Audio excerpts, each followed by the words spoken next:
बिहार में दही चूड़े की सियासत के बीच लालू यादव की बेटी रोहिणी आचार्य के एक बयान से सियासी पारा अचानक फिर से हाई हो गया है और नीतीश बाबू की पलटी मारे जाने के दावों पर एक बार फिर से मुहर लगती भी दिख रही है।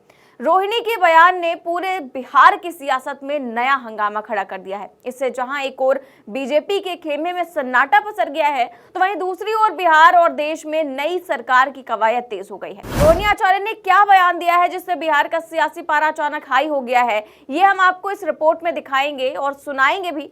साथ ही इसके दो ऐसे सबूत भी दिखाएंगे जिससे ये साबित हो जाएगा कि किस तरह से दही चूड़े के साथ बिहार की सियासत में बड़ा धमाका होने जा रहा है। दरअसल देश में एनडीए की सरकार बनने के बाद नीतीश बाबू की पलटी का इंतजार इंडिया गठबंधन और उनके समर्थक बहुत ही बेसब्री से कर रहे हैं। इसकी एक वजह भी है, नीतीश बाबू अब तक अपनी कुर्सी बचाने के लिए इतनी बार पलटी मार चुके हैं कि अब हर कोई चाहता है कि अपने बाबूजी एक बार और पलट जाए। वैसे अपने नीतीश बाबू बयान पर बयान दे रहे हैं कि 2 बार गलती हो गई है, अब कहीं जाने वाले नहीं हैं। अपनी चुनावी जनसभाओं में जैसे ही वो मीडिया और पत्रकार को देखते हैं, बस अपने रटे रटाए बयान दोहरा देते हैं। हालांकि नीतीश बाबू के इतने बयान देने के बाद भी कोई ये मानने को तैयार नहीं है कि नीतीश बाबू नहीं पलटेंगे। कभी दही चूड़े की सियासत के साथ नीतीश बाबू के नाम को जोड़ दिया जा रहा है, तो कभी राहुल गांधी के आने पर बड़ा खेल होने वाला, ये कहकर बिहार की सियासत को गर्म तवे पर रख दिया जाता है। लेकिन नीतीश बाबू पलटेंगे, इसके कोई मजबूत दावे नहीं मिलते। हालांकि अब ऐसा बयान आया है जो ये साबित करता दिख रहा है कि बिहार के अंदर खाने में कोई बड़ी सियासी खिचड़ी जरूर पक रही है, क्योंकि बार बार नीतीश बाबू के मना करने के बाद भी ये बात क्यों हो रही है कि नीतीश बाबू फिर से इंडिया गठबंधन में जाने वाले हैं। सोमवार की शाम को लालू प्रसाद यादव की बेटी आचार्य रोहिणी का बयान आया, जिसने पूरे बिहार की सियासत में नया तूफान खड़ा कर दिया। रोहिणी ने खुद को अपने पिता के बयान से जोड़ा। दरअसल लालू यादव ने 1 जनवरी को बिहार के सीएम नीतीश कुमार को एक बड़ा ऑफर दिया था। उन्होंने कहा था कि नीतीश उनके दोस्त हैं, अगर वो आएंगे तो वो नीतीश की पुरानी सभी गलतियां माफ करके उनको अपना लेंगे। लालू यादव के इस बयान के बाद बिहार की सियासत में अचानक तूफान खड़ा हो गया था। अटकलें ये भी थी कि एनडीए में सब कुछ ठीक नहीं चल रहा है, नीतीश बाबू और अमित शाह के बीच तनातनी है। हालांकि लालू यादव के ऑफर के बाद नीतीश बाबू ने चुप्पी साधी। ऐसा लगने लगा था कि पिछले साल की तरह ही नीतीश बाबू की चुप्पी मकर संक्रांति पर ही टूटेगी। इससे कयासों का बाजार एक बार फिर से गर्म हो गया। हालांकि 2 दिन बाद अचानक नीतीश बाबू ने अपनी चुप्पी तोड़ी। उन्होंने लालू यादव के ऑफर को ये कहते हुए ठुकरा दिया कि अब वो कहीं नहीं जाने वाले हैं। अब लालू यादव के ऑफर पर एक बार फिर से उनकी बेटी ने बयान देकर सियासत को नई दिशा दे दी है। रोहिणी आचार्य का बयान क्या है, ये हम आपको दिखाएं। इससे पहले 2 ऐसे सबूत जो ये गवाही दे रहे हैं कि एनडीए में सब कुछ ठीक नहीं है। नंबर 1, नीतीश कुमार की मधुबनी में प्रगति यात्रा। सोमवार को नीतीश बाबू मधुबनी यात्रा पर थे। वो जीविका दीदी से बातचीत कर रहे थे कि अचानक एक सवाल पर उनके ही उप मुख्यमंत्री सम्राट चौधरी उनको रोकने लगे। कहा जा रहा है कि सम्राट चौधरी असहज हो गए और नीतीश बाबू को चलिए चलिए कहने लगे। देखिए किस तरह से नीतीश बाबू के सवाल पर उप मुख्यमंत्री सम्राट चौधरी असहज हो गए। इलायक कितनी अच्छी बढ़ रही है। पहले घर में रहते थे भैया ना, बाहर निकल आप लोगों को भी कहेंगे हम आप पैदा हुए कौन? माता न पैदा कीजिए, माँ न की। तो सबको इन्हीं को पावर है, इसलिए जरा सबको बढ़ाइए। अब आप देखिएगा। वैसे ये कोई पहला मौका नहीं है कि नीतीश बाबू को सवाल जवाब से रोकने की कोशिश की गई है। प्रगति यात्रा के दौरान कई बार इस तरह के मामले देखने को आए हैं कि सीएम नीतीश कुमार को बीजेपी के नेता और अफसर बोलने से रोकते दिखाई दिए हैं। हालांकि इसके पीछे की मंशा क्या है, ये समझ से परे है। लेकिन कई बार विपक्ष की ओर से ये सवाल खड़ा किया जाता है कि सीएम नीतीश कुमार हाईजैक हो गए हैं। कुछ अफसर और नेताओं के हाथ में बीजेपी की कमान है। कई बार तेजस्वी यादव भी इस तरह के बयान दे चुके हैं। सुनिए तेजस्वी यादव क्या कुछ कहते हैं। जो है उनको होश नहीं है। पहली बात, चिराग पासवान हो, जीतन राम मांझी हो या उनके दोनों उप मुख्यमंत्री हो बीजेपी के, पहले ये हमेशा कहते थे कि नीतीश जी की मानसिक संतुलन जो है वो ठीक नहीं है। अब स्थिति ऐसी आ रही है कि अब चर्चा करना पड़ेगा कि यहाँ सरकार है भी कि नहीं। अगर है तो माननीय मुख्यमंत्री जी को लीड करना चाहिए, तो वो निर्णय लेने लायक अब नहीं रह गए।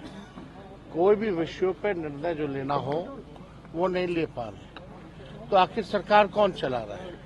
तो सरकार जो है चंद रिटायर्ड अधिकारी और 2 एक नेता हैं, जो 2 दिल्ली में 2 पटना में हैं, वही लोग अपने फायदे के लिए निर्णय ले रहे हैं। उन लोगों का कुछ नहीं है, बीजेपी से तालमेल है, उन लोगों को अपना देखना। बिहार को इन लोगों ने छोड़ दिया, बिहार की जनता को छोड़ दिया। वहीं कल जो मामला हुआ इसको लेकर भी तेजस्वी यादव ने बयान दिया है और तेजस्वी यादव ने ट्वीट करते हुए लिखा है, माननीय मुख्यमंत्री को उनके अधीन मंत्री उप मुख्यमंत्री कैसे कंट्रोल कर रहे हैं, ये उसकी छोटी सी बानगी है। सीएम कभी कभार चंद सेकंड्स के लिए मीडिया में बोलते भी हैं तो उन्हें अधिकारी और मंत्री बोलने तक नहीं देते। सीएम को आदेश देते हुए ये लोग सीएम को कहते हैं कि चलिए ना, हो गया।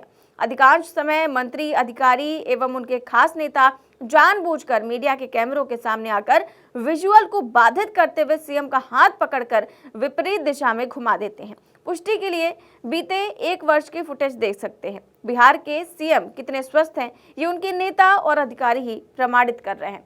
तो ये तेजस्वी यादव ने ट्वीट किया है। हालांकि तेजस्वी बाबू के बयान और नीतीश बाबू पर चल रही रोका टोकी के बीच एक बात तो साफ है कि एनडीए के अंदर खाने में सियासी तूफान तो खड़ा हो चुका है। देखने में ऐसा लगता है कि नीतीश बाबू पलटी ना मारने पाए, इसीलिए बीजेपी के नेता और सरकारी अफसर आगे पीछे लगे रहते हैं। यहाँ तक कि नीतीश बाबू कोई ऐसा बयान न दे, इसके लिए भी रोका टोकी चल रही है। लेकिन पूरे दावे के साथ कुछ भी कह पाना मुश्किल है। इसके अलावा नीतीश बाबू की पलटी मारने की दूसरी एक वजह और भी है, वो है बिहार का आगामी विधानसभा चुनाव।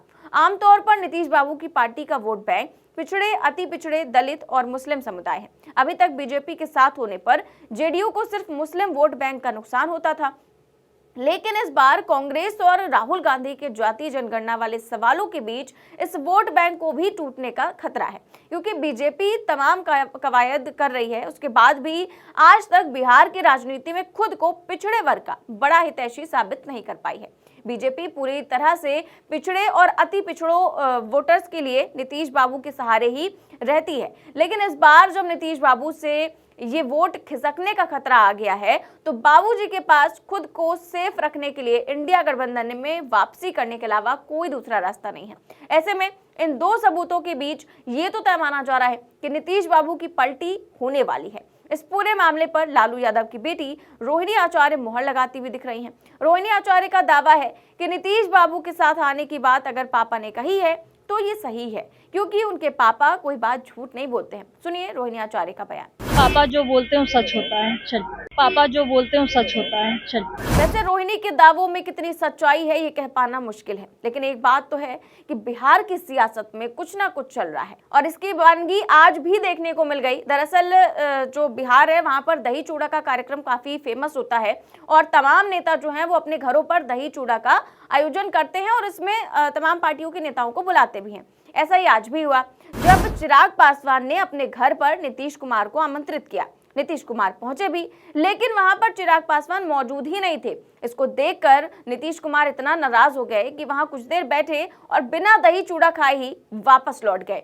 ये एक घटनाक्रम आज काफी ज्यादा चर्चा में रहा कि नीतीश कुमार को बुलाया चिराग पासवान ने, लेकिन वो मौजूद ही नहीं रहे। उनका स्वागत जो है वो दूसरे नेताओं ने किया और उसके बाद नीतीश कुमार भी इतने गुस्से में थे कि भाई उन्होंने ना तो दही चूड़ा खाया, ना तो किसी से बातचीत की और वो निकल गए। तो इस तरह की राजनीति जो है वो आज चल रही है और आगे भी क्या कुछ होगा वो हम आपको बताते रहेंगे। फिलहाल आपका इन चीजों पर क्या राय है हमें कमेंट बॉक्स में जरूर बताएं। चैनल को सब्सक्राइब भी करें और ज्वाइन भी करें। नमस्कार।